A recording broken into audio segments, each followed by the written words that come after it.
A number of years ago, the Central Bank of the United States, the Federal Reserve, produced a document entitled Modern Money Mechanics.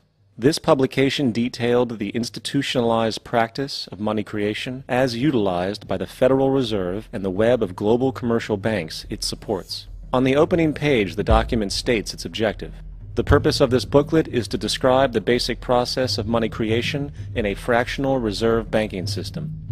It then proceeds to describe this fractional reserve process through various banking terminology, a translation of which goes something like this. The United States government decides it needs some money, so it calls up the Federal Reserve and requests, say, $10 billion. The Fed replies, saying, sure, we'll buy $10 billion in government bonds from you. So the government takes some pieces of paper, paints some official-looking designs on them, and calls them treasury bonds. Then it puts a value on these bonds to the sum of $10 billion and sends them over to the Fed. In turn, the people at the Fed draw up a bunch of impressive pieces of paper themselves, only this time calling them Federal Reserve notes, also designating a value of $10 billion to the Fed. The Fed then takes these notes and trades them for the bonds. Once this exchange is complete, the government then takes the $10 billion in Federal Reserve notes and deposits it into a bank account. And upon this deposit, the paper notes officially become legal tender money, adding $10 billion to the U.S. money supply. And there it is. $10 billion in new money has been created.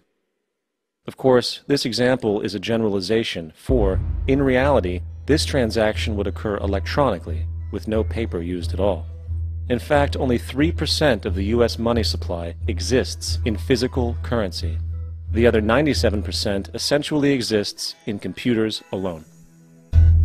Now, government bonds are, by design, instruments of debt, and when the Fed purchases these bonds, with money it essentially created out of thin air, the government is actually promising to pay back that money to the Fed. In other words, the money was created out of debt. This mind-numbing paradox of how money or value can be created out of debt or a liability will become more clear as we further this exercise. So, the exchange has been made and now $10 billion sits in a commercial bank account. Here's where it gets really interesting. For as based on the fractional reserve practice, that $10 billion deposit instantly becomes part of the bank's reserves, just as all deposits do. And regarding reserve requirements, as stated in Modern Money Mechanics, a bank must maintain legally required reserves equal to a prescribed percentage of its deposits. It then quantifies this by stating, under current regulations, the reserve requirement against most transaction accounts is 10%. This means that with a $10 billion deposit, 10% or $1 billion is held as the required reserve, while the other $9 billion is considered an excessive reserve and can be used as the basis for new loans. Now, it is logical to assume that this $9 billion is literally coming out of the existing $10 billion deposit. However, this is actually not the case. What really happens is that the $9 billion is simply created out of thin air on top of the existing $10 billion deposit. This is how the money supply is expanded. As stated in Modern Money Mechanics, of course they, the banks, do not really pay out loans from the money they receive as deposits. If they did this, no additional money would be created. What they do when they make loans is to accept promissory notes, loan contracts, in exchange for credits, money, to the borrower's transaction accounts. In other words, the $9 billion can be created out of nothing simply because there is a demand for such a loan and that there is a $10 billion deposit to satisfy the reserve requirements. Now, let's assume that somebody walks into this bank and borrows the newly available $9 billion.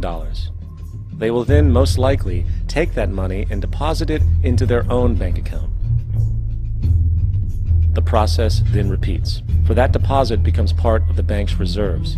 10% is isolated, and in turn 90% of the $9 billion, or $8.1 billion, is now available as newly created money for more loans. And of course, that 8.1 can be loaned out and redeposited, creating an additional 7.2 billion, to 6.5 billion, to 5.9 billion, etc. This deposit money creation loan cycle can technically go on to infinity. The average mathematical result is that about $90 billion can be created on top of the original $10 billion. In other words, for every deposit that ever occurs in the banking system, about 9 times that amount can be created out of thin air. Money jitters? Ask the obliging Bank of America for a jar of soothing instant money, M-O-N-E-Y, in the form of a convenient personal loan. So, now that we understand how money is created by this fractional reserve banking system, a logical yet elusive question might come to mind. What is actually giving this newly created money value? The answer? The money that already exists. The new money essentially steals value from the existing money supply. For the total pool of money is being increased irrespective to demand for goods and services.